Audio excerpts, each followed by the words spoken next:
Hello बच्चों, कक्षा 9 का चैप्टर 5 पांचवा चैप्टर जिसका नाम है जीवन की मौलिक इकाई।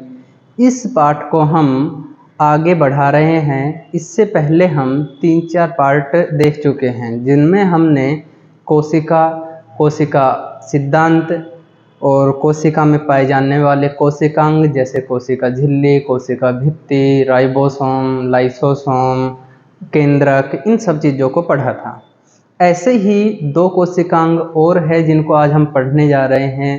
इसमें हम माइटोकॉन्ड्रिया और लवक के बारे में पढ़ेंगे। तो हम सबसे पहले माइटोकॉन्ड्रिया देखते हैं। माइटोकॉन्ड्रिया को यदि हम संरचना की दृष्टि से देखें तो कोशिका द्रव में पाए जाने वाला एक इस प्रकार का कोशिकांग है, एक ऐसा दिखाई देता है। इसकी संरचना के बारे में थोड़ा जानते हैं। देखिए, माइटोकॉन्ड्रिया दोहरी झिल्ली युक्त कोशिकांग है। इसमें 2 झिल्ली पाई जाती है, एक ये है और एक ये है।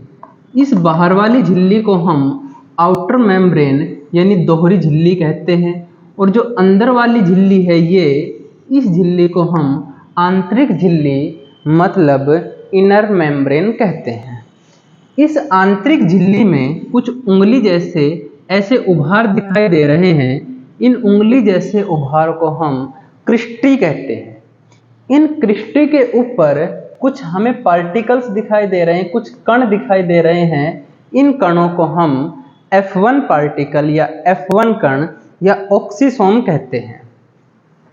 इसके अंदर जो हमने द्रव दिखाई दे रहा है, जो ये भरा हुआ दिखाई दे रहा है, इसे हम मैट्रिक्स या अधात्री कहते हैं। मैट्रिक्स या अधात्री कहते हैं। इस मैट्रिक्स या अधात्री के अंदर इसका एक स्वयं का डीएनए पाया जाता है। इसका स्वयं का डीएनए पाया जाता है। यही चीजें तुम्हारे सामने लिखी हुई है। जो बना हुआ है वो का वही लिखा हुआ है।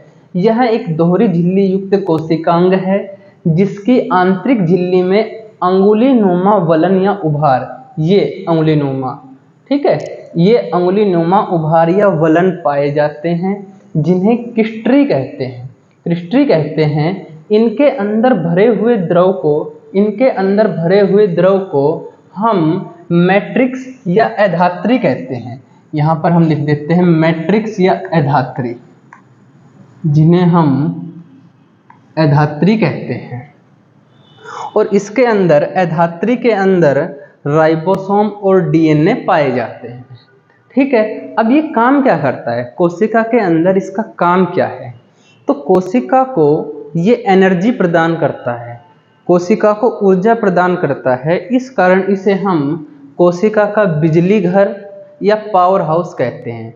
कोशिका को ऊर्जा दे रहा है, इस कारण इसे हम कोशिका का बिजली घर या पावर हाउस कहते हैं। ऊर्जा किस रूप में दे रहा है? तो हमें याद रखना है कि ऊर्जा एटीपी के रूप में दे रहा है। ऊर्जा एटीपी के रूप में दे रहा है। एटीपी का पूरा नाम है एडिनोसिन ट्राइफॉस्फेट। माइटोकॉन्ड्रिया के बारे में हमें ये बातें याद रखनी है। कार्य इंपॉर्टेंट है क्योंकि कोशिका को ऊर्जा प्रदान कर रहा है, स्वयं का डीएनए रखता है, इसे हम अर्ध स्वायत्त शासी अंग कहते हैं, और कोशिका को एटीपी के रूप में ऊर्जा दे रहा है। इस कारण इसे हम कोशिका का बिजली घर या पावर हाउस कहते हैं। दूसरा कोशिकांग हम पढ़ेंगे प्लास्टिड या लवक। देखना, जो लवक होते हैं ये केवल पादप कोशिका यानी पेड़ पौधों की कोशिकाओं में पाए जाते हैं, और ये 2 प्रकार के होते हैं, एक क्रोमोप्लास्ट और एक होता है ल्यूकोप्लास्ट। क्रोमोप्लास्ट में जो शब्द क्रोमा है, इस क्रोमा का अर्थ ही कोई कलर होता है। तो इसका मतलब जो क्रोमोप्लास्ट होगा वो कलर प्रदान करेगा। कोई भी पेड़ पौधों में कोई भी अंग है उनको ये एक निश्चित कलर प्रदान करेगा, क्रोमोप्लास्ट।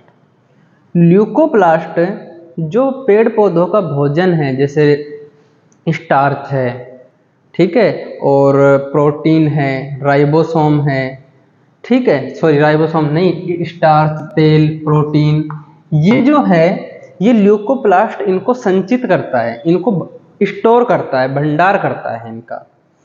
ल्यूकोप्लास्ट। अब क्रोमोप्लास्ट का कुछ विशेष काम देख लीजिए, क्योंकि कलर तो प्रदान कर रहे हैं लेकिन एक विशेष प्रकार का कलर, जैसे जिस क्रोमोप्लास्ट में क्लोरोफिल वर्णक उपस्थित होता है। अब क्लोरोफिल वर्णक क्या है? क्लोरोफिल के कारण ही पेड़ पौधों में पत्तियां पाई जाती है उनका रंग हरा होता है, मतलब हरे रंग की पत्तियां क्लोरोफिल के कारण होती है। और जो क्लोरोफिल वर्णक जिस प्लास्टिड में पाए जाएंगे उन्हें हम क्रोमोप्लास्ट या क्लोरोप्लास्ट कहते हैं। और इस क्लोरोप्लास्ट के अंदर प्रकाश संश्लेषण की क्रिया होती है। इस क्लोरोप्लास्ट के अंदर प्रकाश संश्लेषण की क्रिया होती है, प्रकाश संश्लेषण के लिए उत्तरदायी है। क्लोरोप्लास्ट के अंदर, अब क्लोरोप्लास्ट की संरचना देखते हैं कि क्लोरोप्लास्ट की ये संरचना है। देखिए, क्लोरोप्लास्ट भी माइटोकॉन्ड्रिया की तरह ही दोहरी झिल्ली युक्त कोशिकांग है। इसमें भी दो झिल्ली पाई जा रही है, एक बाहरी झिल्ली है, एक आउटर मेम्ब्रेन है, एक इनर मेम्ब्रेन है। बीच में जो स्पेस है इसे हम अंतः झिल्ली अवकाश कहते हैं। इसके अंदर कुछ सिक्के नुमा संरचना है, जैसे हम सिक्के को, जो हमारे पैसे हैं 1 या 2 रुपए के सिक्के को ऐसे ऊपर नीचे रख देते हैं, ऐसे ही कुछ प्लेट नुमा झिल्ली नुमा संरचना एक के ऊपर एक ऐसे स्थित पाई जाती है और ऐसी बहुत सारे जुड़ी हुई होती है। जैसे ये, फिर इससे ये वाली संरचना जुड़ गई, इससे ये वाली संरचना जुड़ गई। तो ऐसे बहुत सारी झिल्ली नुमा संरचना या सिक्के नुमा संरचना जुड़ी हुई होती है। इन्हें हम ग्रेनम कहते हैं। और यदि एक की बात करें तो एक ग्रेनम को हम ग्रेना या थाइलेकोइड कहते हैं। अब इसके अंदर जो भी भरा हुआ है उसे हम स्ट्रोमा कहते हैं, जबकि माइटोकॉन्ड्रिया में जो भरा हुआ था उसे हम एधात्री या मैट्रिक्स कह रहे थे। इसके अंदर जो द्रव भरा हुआ है उसे हम स्ट्रोमा कह रहे हैं। इसके बाद में जो इसमें भी माइटोकॉन्ड्रिया की तरह ही खुद का डीएनए और राइबोसोम पाया जाता है। इस कारण पादप कोशिका में यह एक ऐसा कोशिकांग है जिसके अंदर स्वयं का डीएनए व राइबोसोम होता है। इस कारण ये दोनों ही कोशिकांग बहुत ही इम्पोर्टेंट है, एग्जाम की दृष्टि से भी इम्पोर्टेंट है। दोनों के कार्य याद रखना, हो सकता है डायग्राम भी तुमसे पूछ ले। कोई भी क्वेश्चन हो जो समझ में नहीं आ रहा हो वो आप मुझसे कमेंट करके पूछ सकते हो। दोनों बहुत ही इम्पोर्टेंट है। ओके, तो फिलहाल इनको नोट कीजिए। कोई भी समस्या हो, तुम्हारी कोई प्रॉब्लम हो तो आप कमेंट करके पूछ सकते हो। हेलो बच्चों, अभी हमने माइटोकॉन्ड्रिया और प्लास्टिड के बारे में पढ़ा। माइटोकॉन्ड्रिया किस प्रकार से कोशिका के लिए ऊर्जा का निर्माण करता है और प्लास्टिड किस प्रकार से कोशिकाओं के लिए भोजन का संग्रहण और उसे रंग प्रदान करती है। इसके बाद में अगला कोशिकांग है हमारा रसधानी। रसधानी या वैक्यूल या रिक्तिका, ये जंतु कोशिका में बहुत छोटी पाई जाती है, जबकि पादप कोशिका प्लांट सेल के अंदर ये आकार में बड़ी पाई जाती है। कुछ रसधानियाँ पादप कोशिकाओं के लिए कुछ विशेष प्रकार के पदार्थों को अपने अंदर रखती है, जैसे एमिनो अम्ल, शर्करा और प्रोटीन। रसधानी में पादप कोशिका के लिए कुछ आवश्यक पदार्थ स्थित होते हैं।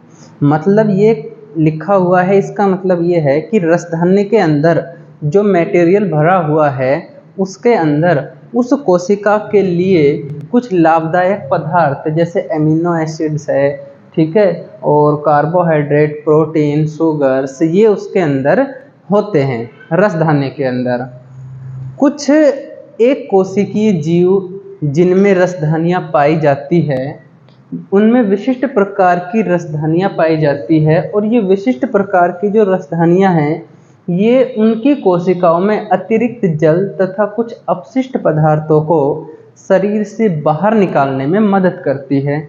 मतलब ये हुआ कि कोई कोशिका है, मान लीजिए ये कोशिका है, इस कोशिका के अंदर जो अधिक मात्रा में मान लीजिए जल बन गया, पानी आ गया, तो उस पानी को शरीर से बाहर निकालने, उस पानी को कोशिका से बाहर निकालने और रसधानी का काम, यदि इसके अंदर कुछ अपशिष्ट पदार्थ बना है उस अपशिष्ट पदार्थों को बाहर निकालने का काम करती है। लेकिन ये काम होता है एक कोशिकीय जीवों के अंदर। रसधानी के बारे में इतना याद रखना है कि पादप कोशिका में आकार में बड़ी पाई जाती है, जंतु कोशिका में छोटी होती है। पादप कोशिका के लिए कुछ विशेष प्रकार के आवश्यक पदार्थों को रखती है, जैसे एमिनो एसिड, शुगर, कार्बनिक पदार्थ, कई प्रकार के कार्बनिक पदार्थों को स्टोर करके रखती है पादप कोशिका के लिए। कुछ एक कोशिकीय जीवों के शरीर में ये अतिरिक्त जल और अपशिष्ट पदार्थ जो बनते हैं उनको कोशिका से बाहर निकालने का काम करती है। इस प्रकार तुम्हारी बुक में इस चैप्टर में जितने भी कोशिकांग दे रखे थे सारे कोशिकांग कंप्लीट हो गए। अगला टॉपिक है हमारा कोशिका विभाजन। तो कोशिका विभाजन एक इम्पोर्टेंट टॉपिक है, एग्जाम में आ सकता है, तो ध्यान देना। कोशिका विभाजन सबसे पहले तो कहते किसे हैं? विभाजन का मतलब होता है कि कोई भी यदि एक चीज़ है, एक वस्तु है, यदि उसको हमने दो टुकड़े कर दिए तो हम कहेंगे कि उसका हमने दो भागों में विभाजित कर दिया, यानी विभाजन कर दिया। ऐसे ही यदि कोशिका के दो टुकड़े कर दिए जाए, या एक, जैसे ये कोई कोशिका है, मेरे हाथ में चौक है, इस चौक को हमने कोशिका माना और इस कोशिका को हमने यदि दो टुकड़ों में तोड़ दिया तो हम कहेंगे कि दो नई कोशिका बन गई। तो नई कोशिकाओं के बनने की प्रक्रिया को कोशिका विभाजन कहते हैं। नई कोशिकाओं के बनने की प्रक्रिया को कोशिका विभाजन कहते हैं। दो प्रकार का होता है, एक समसूत्री विभाजन है, एक अर्धसूत्री विभाजन है। समसूत्री विभाजन का मतलब क्या होता है कि इसमें जो कोशिका विभाजित होगी, सम का मतलब समान, ठीक है, वह अपने ही मात्र कोशिका के बिल्कुल समान होगी, बिल्कुल उसके जैसी होगी। जैसे मान लीजिए ये कोई कोशिका है, इस कोशिका से दो नई कोशिका बनी है, तो जो कोशिका विभाजित हो रही है उस कोशिका को हम मातृ कोशिका कहते हैं, मातृ कोशिका कहते हैं, मदर सेल कहते हैं। इस सेल में जब डिवीजन हुआ, जब विभाजन हुआ, तो इससे दो प्रकार की कोशिकाएं बनी। इन दोनों कोशिकाओं को या कोशिका विभाजन के बाद बनने वाली कोशिकाओं को संतति कोशिका यानी डॉटर सेल कहते हैं।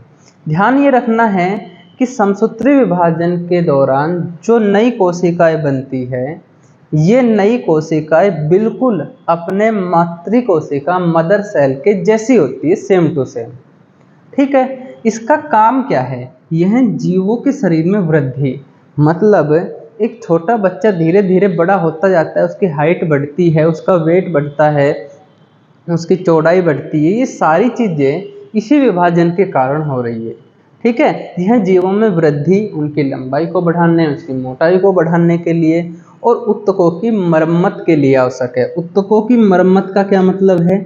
ऊतकों की मरम्मत का मतलब है कि जब कोई हमारे कट लग जाता है, हमारे टिश्यू या ऊतक कट जाते हैं, तो वहाँ पर धीरे धीरे नई कोशिकाएं जनरेट होती है, नई कोशिकाएं बनती है और वहाँ पर उस घाव को धीरे धीरे ढक लेती है और एक नई कोशिका वहाँ पर बन जाती है, नई स्किन आ जाती है। तो इस प्रकार समसूत्री विभाजन हमारे लिए लाभदायक है। अर्धसूत्री विभाजन क्या होता है?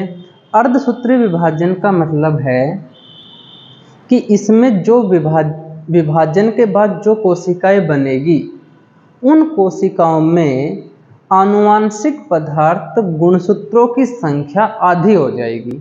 ध्यान देना कैसे। मान लीजिए ये कोई कोशिका थी, इस कोशिका में अर्धसूत्री विभाजन हुआ, इस कोशिका में अर्धसूत्री विभाजन हुआ और देखना इसमें समसूत्री विभाजन में एक कोशिका से दो कोशिकाएं बनी थी, जबकि अर्धसूत्री विभाजन में एक कोशिका से 4 कोशिकाएं बनती है। ये मातृ कोशिका थी, इस कोशिका में विभाजन हुआ। मान लीजिए इस कोशिका में गुणसूत्रों की संख्या 46 थी। मान लीजिए इसमें गुणसूत्रों की संख्या 46 है, 46 है, ठीक है। जब इनमें विभाजन हुआ तो ये कोशिकाएं बनी और इन कोशिकाओं में भी अर्धसूत्री विभाजन सेकंड होगा। जब अर्धसूत्री विभाजन सेकंड होगा तो इससे 4 संतति कोशिकाएं, 4 डॉटर सेल बनेगी, जिसमें गुणसूत्रों की संख्या आधी रहेगी। इसका लाभ क्या है, इसके कार्य क्या है? तो लाभ का मतलब ये हुआ कि सबसे पहले तो ये देखो पाई किन कोशिकाओं में इस प्रकार का विभाजन पाया जाता है। तो देखिए इस प्रकार की कोशिकाएं जो है, इस प्रकार का जो विभाजन है वह युग्मक बनाने वाली कोशिका और प्रजनन अंगों की कोशिका में पाई जाती है। युग्मक क्या होते हैं? युग्मक एक ऐसी कोशिकाएं हैं जो एक संपूर्ण नए जीव को उत्पन्न करने की क्षमता रखते हैं। जैसे मानव शरीर की बात करें तो मानव में 2 प्रकार के युग्मक पाए जाते हैं, एक मादा युग्मक, एक नर युग्मक। नर युग्मक शुक्राणु और मादा युग्मक अंडाणु। तो अंडाणु और शुक्राणु की कोशिकाओं में और इनको बनाने वाली कोशिकाओं के अंदर अर्धसूत्री विभाजन पाया जाता है। यदि इस प्रकार की कोशिकाओं में समसूत्री विभाजन होने लग जाए तो 46 गुणसूत्र से नर युग्मक शुक्राणु और मादा युग्मक अंडाणु दोनों के मिलने से 96 गुणसूत्र हो जाएंगे। तो आने वाली अगली पीढ़ी में 96 गुणसूत्र हमें देखने को मिलेंगे। गुणसूत्रों की संख्या सभी मानव में, सभी जीवों की एक कोई भी जीव है, जैसे हमने लिया कुत्ता, तो सभी कुत्ते में, सभी बिल्लियों में, सभी गायों में गुणसूत्रों की संख्या फिक्स होती है। ऐसे ही हमारे शरीर में भी गुणसूत्रों की संख्या फिक्स है, और वो गुणसूत्रों की संख्या इसलिए फिक्स है क्योंकि जो गुणसूत्र बनाने वाली कोशिकाएं हैं उन कोशिकाओं में अर्धसूत्री विभाजन हो रहा है। अर्धसूत्री विभाजन के कारण 4 प्रकार की डॉटर सेल बनती है जिनमें गुणसूत्रों की संख्या आधी रह जाती है। इस प्रकार हमारा विभाजन और रसधानी के बारे में जो भी इम्पोर्टेंट बातें थी आज हमने वो देखी। इस प्रकार ये पाठ कंप्लीट हुआ। अभी हमने देखा अर्धसूत्री विभाजन और समसूत्री विभाजन। इसके बाद हम पादप कोशिका और जंतु कोशिका को देखने वाले हैं कि पादप कोशिका और जंतु कोशिका में अंतर क्या है। यदि हम इनकी संरचना देखें तो पादप कोशिका कुछ हमें ऐसी दिखाई देती है, जबकि जंतु कोशिका हमें ऐसी दिखाई देती है। अंतर की बात करें तो प्लांट सेल के अंदर जो केंद्रक होता है, जो न्यूक्लियस होता है, वह एक तरफ होता है कोने में, इसकी भित्ति की या झिल्ली की तरफ होता है, जबकि एनिमल सेल जंतु कोशिका में यह बिल्कुल बीच में होता है। रिक्तिका या वैक्यूल प्लांट सेल्स में बड़ी होती है, जबकि इसमें बहुत छोटी होती है। इसमें प्लास्टिड या लवक पाए जाते हैं। प्लांट सेल में प्लास्टिड या लवक पाए जाते हैं, जो कि हमने अभी पिछली वीडियो में पढ़े थे, प्लास्टिड या लवक, जबकि एनिमल सेल में नहीं पाए जाते। ऐसे ही एनिमल सेल में एक कोशिकांग होता है सेंट्रोसोम, वो पाया जाता है, जबकि इसमें नहीं पाया जाता। लिखने के आधार पर हम देखें, यही चीज़ लिखी हुई है कि प्लांट कोशिका पादप कोशिका है जो उसका आकार निश्चित रहता है, क्योंकि इसके बाहर जो सेल वॉल है वो इसका आकार निश्चित बनाए रखती है। ठीक है, और आयताकार, लगभग आयताकार इसका आकार होता है। आकार में बड़ी होती है किससे? जंतु कोशिका से। तो जंतु कोशिका से आकार में बड़ी व आकार निश्चित होता है। जंतु कोशिका आकार में छोटी होती है, जबकि इसका आकार लगभग गोलाकार या अनिश्चित होता है। गोलाकार में भी अनिश्चित होता है। कोशिका भित्ति, सेल वॉल उपस्थित है, इसमें नहीं है। प्लास्टिड, प्लांट कोशिका में प्लास्टिड उपस्थित है, प्रेजेंट है, इसमें एब्सेंट है। रसधानी, वैक्यूल या रिक्तिका, इसमें बड़ी है, इसमें छोटी है। केंद्रक एक तरफ पाया जाता है, इसमें बिल्कुल बीच में होता है। और सेंट्रोसोम, इसमें प्रेजेंट है, इसमें एब्सेंट है। तो ये प्लांट सेल और एनिमल सेल में अंतर है। इसी प्रकार प्रोकैरियोटिक और यूकैरियोटिक कोशिकाओं में अंतर की बात करें तो प्रोकैरियोटिक का मतलब है कि वे कोशिकाएं जो बहुत पुराने समय में थी, उन कोशिकाओं में जो केंद्रक था वह विकसित नहीं था। जो केंद्रक है इस केंद्रक के ऊपर ये झिल्ली नहीं थी, ये जो केंद्रक के अंदर का भाग है ये पूरा इसमें ही बिखरा हुआ पड़ा था। तो इसमें ही बिखरा हुआ पाया जाता था। ऐसे केंद्रक को हम अविकसित केंद्रक कहते हैं या केंद्रकाभ कहते हैं, न्यूक्लियोइड कहते हैं। कोशिकांग भी अविकसित थे, जैसे माइटोकॉन्ड्रिया है, प्लास्टिड है, जिनके ऊपर दोहरी झिल्ली पाई जाती है, केंद्रक है, ये कोशिकांग अविकसित थे। और इनमें सुविकसित कोशिकांग है, सारे कोशिकांग पाए जाते हैं। इनमें गुणसूत्रों की संख्या प्रोकैरियोटिक कोशिकाओं में केवल एक होती है, जबकि यूकैरियोटिक कोशिकाओं में बहुत सारे गुणसूत्र पाए जाते हैं। आकार की दृष्टि से ये बहुत छोटी होती है, 1 से 10 माइक्रोन मीटर के बीच में इनका आकार होता है। 1 माइक्रोन मीटर का मतलब 10⁻⁻6 मीटर होता है। और इनके आकार की बात करें तो 5 से 100 माइक्रोन मीटर तक का इनका आकार होता है। इस प्रकार हमने लास्ट टॉपिक था ये जंतु कोशिका और पादप कोशिका में अंतर। कोई भी दिक्कत हो बेटा आप कमेंट करके पूछ सकते हो। एग्जाम की दृष्टि से बहुत ही इम्पोर्टेंट चैप्टर है। ओके, थैंक यू बेटा।